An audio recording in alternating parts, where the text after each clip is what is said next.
Olá, estamos aqui de volta e hoje para o estudo de número 36, onde abordaremos o tema Família, Agência da Comunicação.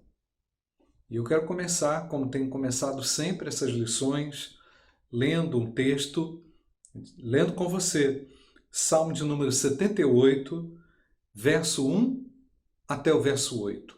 Meu povo, escute a minha lei. Dê ouvidos às palavras da minha boca.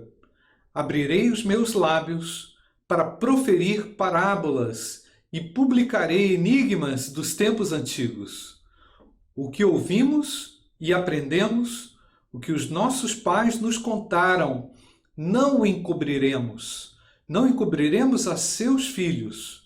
Contaremos à geração vindoura os louvores do Senhor e o seu poder e as maravilhas que fez. Ele estabeleceu um testemunho em Jacó e instituiu uma lei em Israel e ordenou aos nossos pais que os transmitissem a seus filhos, a fim de que a nova geração os conhecesse e os filhos que ainda hão de nascer se levantassem e, por sua vez, os contassem aos seus descendentes.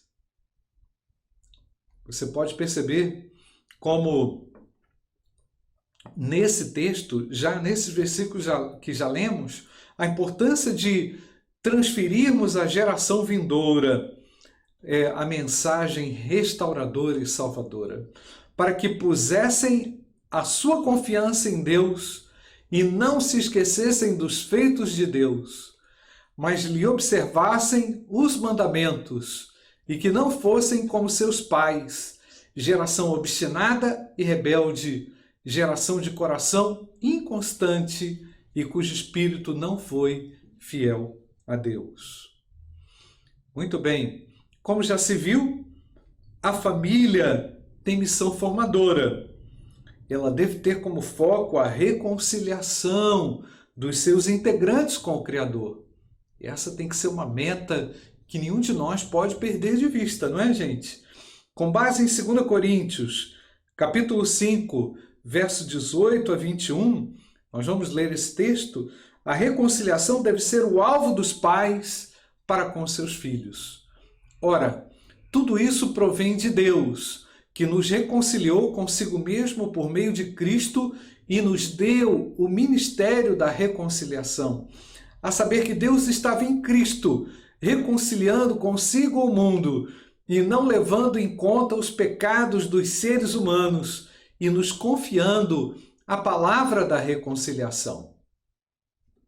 Portanto, somos embaixadores em nome de Cristo, como se Deus exortasse por meio de nós. Em nome de Cristo, pois, pedimos que vocês se reconciliem com Deus.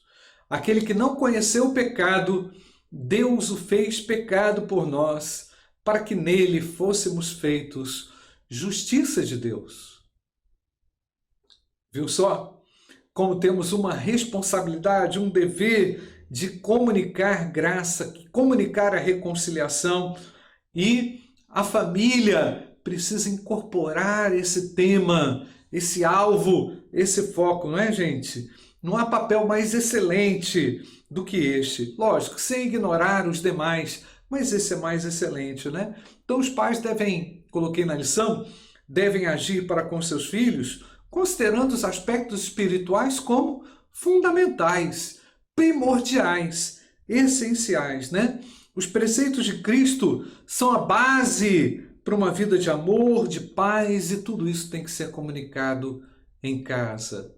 Por isso eu estou colocando como tema dessa lição que a família é uma agência da comunicação da graça, não é, gente? Que extraordinária oportunidade que a família tem. E eu coloquei aqui também que o alvo da paternidade precisa ser a salvação dos filhos, né? Por isso que os pais, eles oram, não é? Pela salvação dos filhos e servem também como testemunho para isso, cumprindo também o texto de Provérbios, Capítulo 22, um texto muito conhecido, versículo 6, que está aí na tela, né? Ensine a criança no caminho em que deve andar, e ainda quando for velho, não se desviará dele. Que extraordinária promessa, não é? A comunicação clara do amor, clara da graça e de Jesus Cristo é que a família vai encontrar o seu propósito e o seu sentido. E já aqui, nesse ponto, eu quero fazer uma aplicação. A comunicação é o marco do relacionamento do ser humano com Deus. Marco esse quebrado com a entrada do pecado. A família tem um grande papel de restauração dessa comunicação. Como você tem vivido essa comunicação em sua família? O que você tem comunicado? Quando eu digo comunicado, eu estou falando muito mais além do que palavras, né? Atitudes, aquela intenção mais profunda. Qual é o meu alvo? Não é? Qual o alvo que eu como pai, eu como mãe, tenho para com os meus filhos? Vamos avançar. E agora no ponto diálogo e interação. Vive-se num tempo, nós já abordamos isso, né? Que as formas comunicativas foram alteradas drasticamente. E a cada dia parece que surgem novas formas de comunicação, né? A comunicação via computador, smartphone, foi intensificada muito pelo WhatsApp, né? E a interação com e através da máquina tem sido muito mais intensa do que pessoalmente. Nos relacionamos muito mais com máquinas e dispositivos do que com as pessoas, né?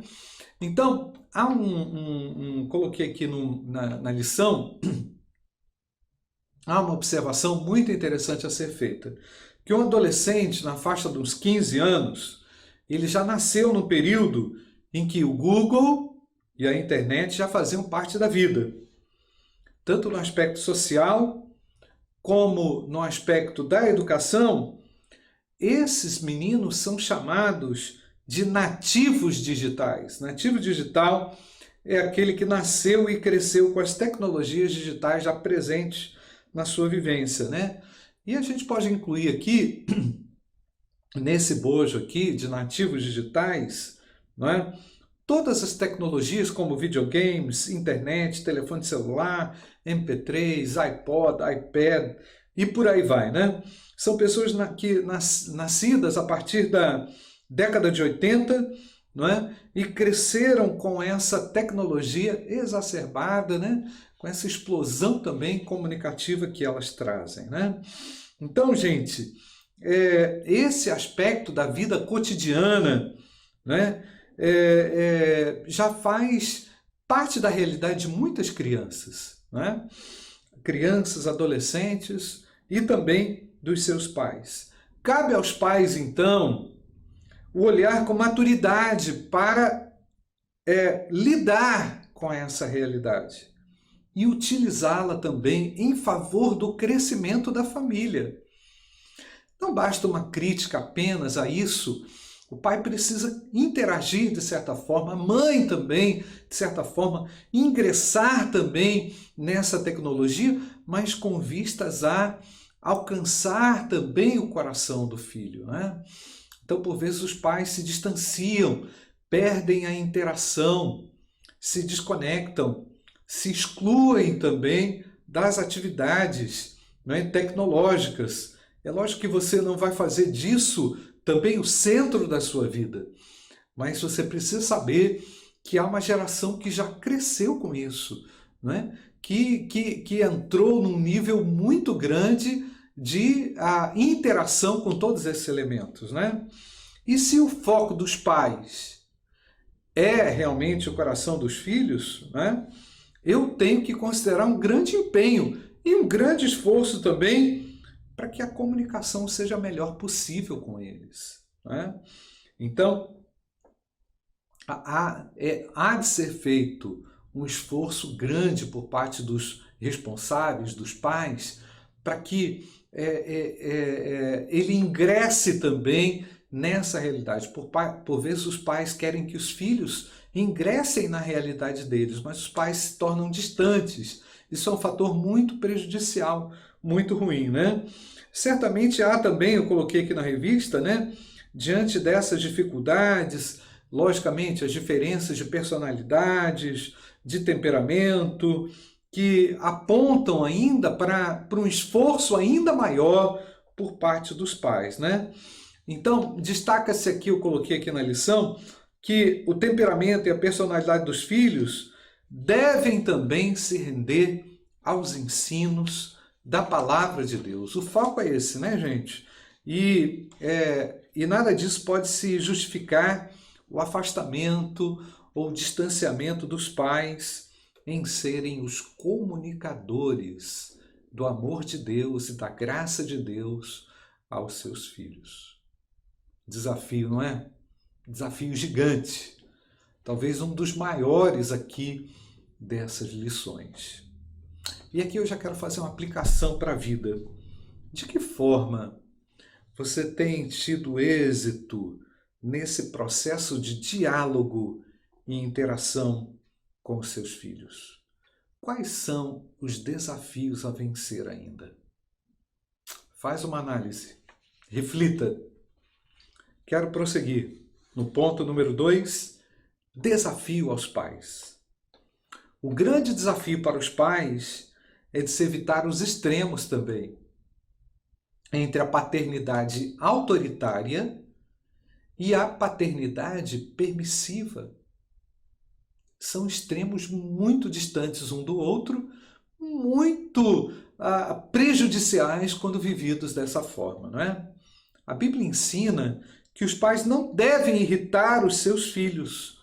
Colossenses 3, 21 e Efésios 6, 4. Pais, não irritem os seus filhos para que eles não fiquem como, gente? Desanimados.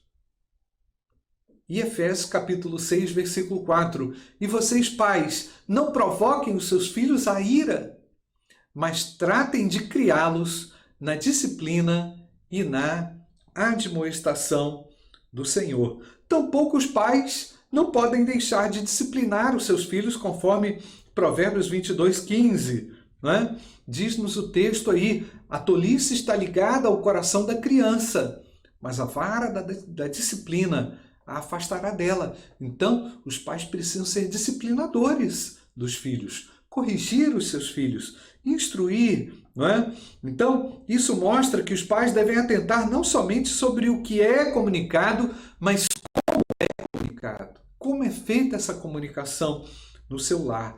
Então, a paternidade equilibrada, gente, ela é interacional. Ela foca o treinamento espiritual e moral dos filhos. E eu não posso errar nisso.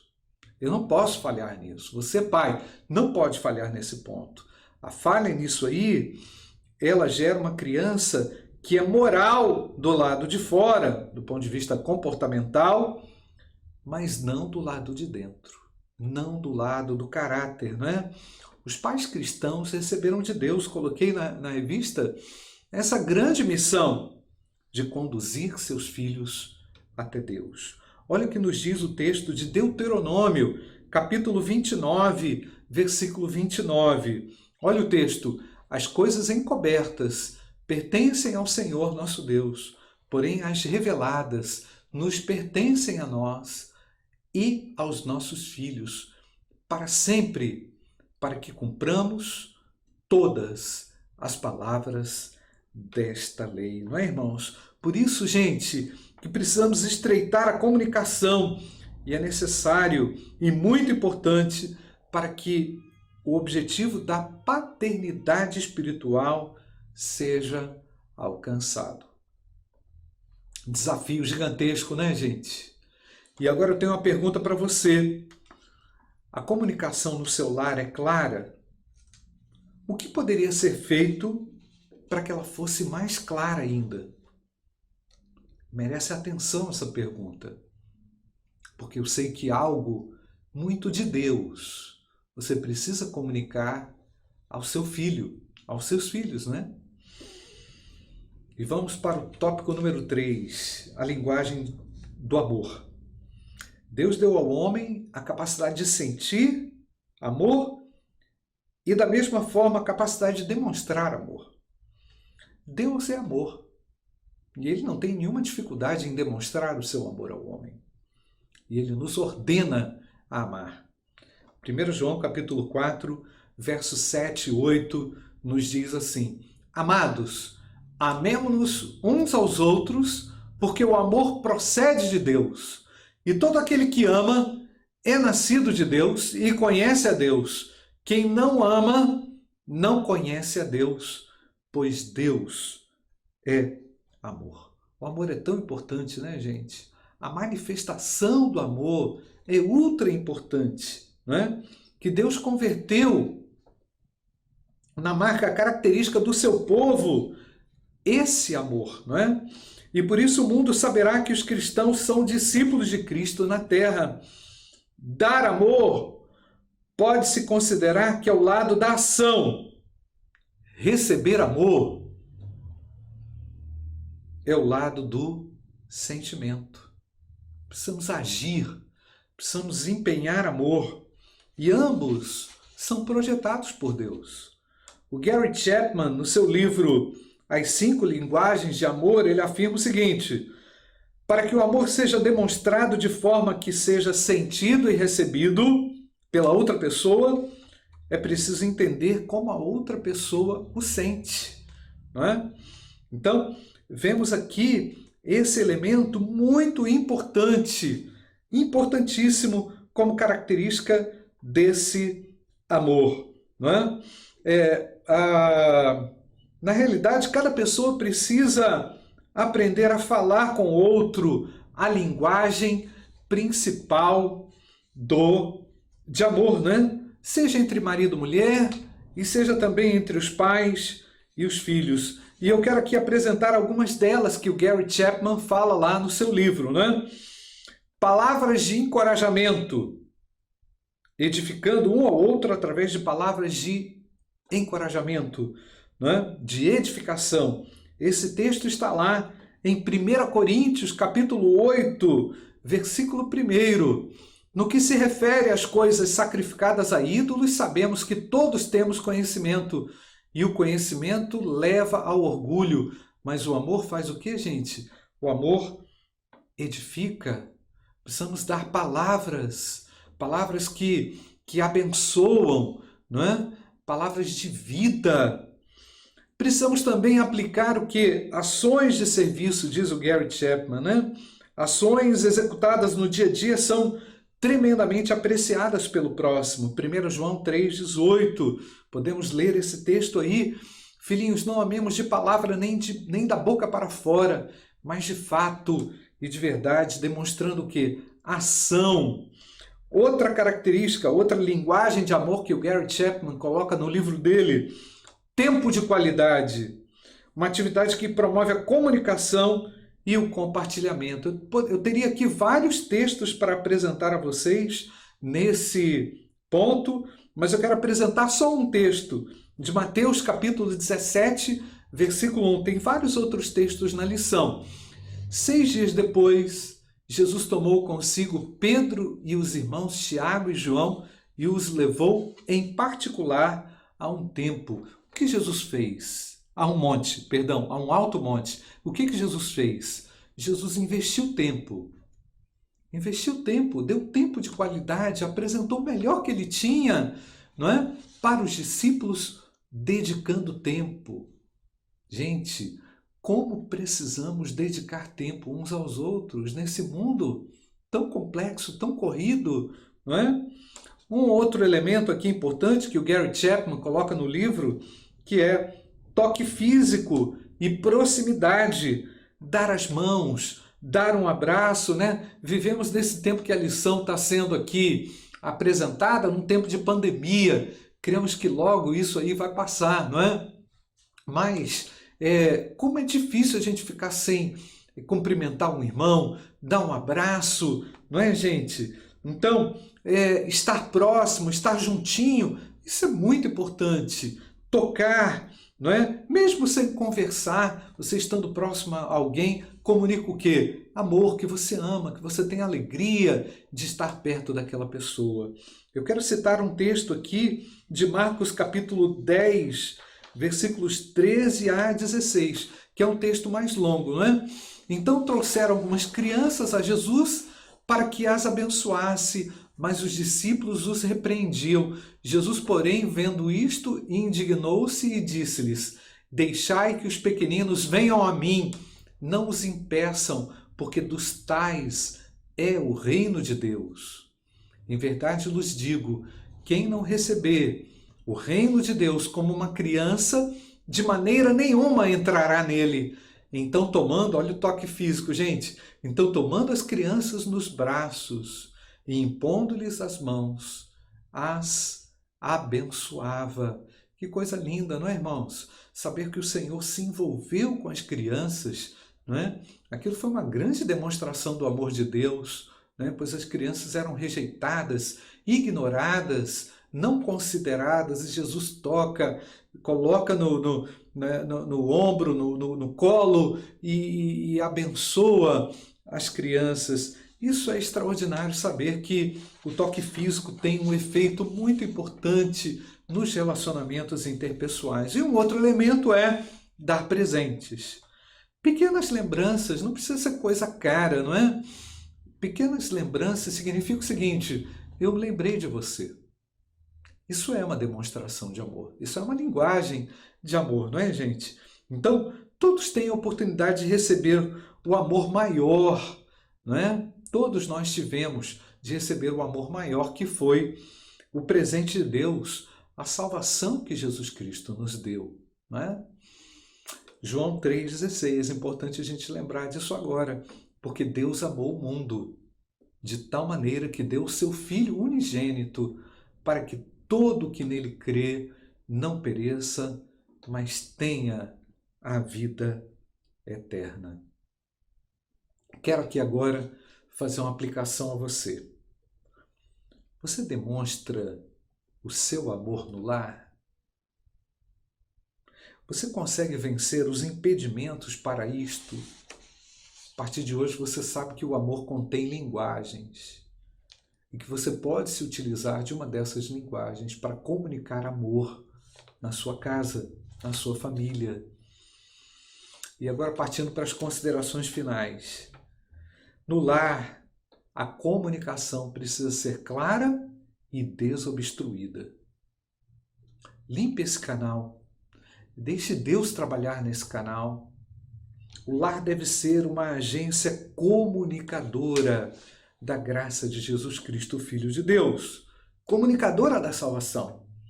É através dessa comunicação clara, interacional, que se abre a possibilidade de cuidado, mentoria do coração dos filhos. Enquanto não tiver comunicação, não tem jeito. A falta da comunicação levanta o quê? Um muro, uma barreira, um impedimento. Os pais que estão engajados nessa missão precisam evitar os ruídos na comunicação, né? Precisam respeitar as características individuais dos filhos, né? Evitam os pais que fazem isso, eles evitam a paternidade permissiva ou aquela autoritária, e vai garantir o quê? Estabilidade, moderação, equilíbrio, para que a comunicação seja desimpedida e que o acesso ao coração dos filhos seja frequente. A linguagem no lar deve ser o amor, dimensionado pessoalmente. Cada um tem um jeito, cada um é de uma forma, né? E é personalizado. O conhecimento dessa linguagem, ela produz uma estratégia de alcance no coração das pessoas que integram o lar. Eu, sinceramente, depois desse estudo, que eu escrevi esse estudo, eu percebi a grandeza disso na minha casa, no meu lar. E, gente, como é importante a gente continuar crescendo na comunicação. Deus abençoe o seu lar, que o seu lar seja esse lugar da comunicação do amor de Jesus Cristo. Deus abençoe a sua vida. Muito obrigado.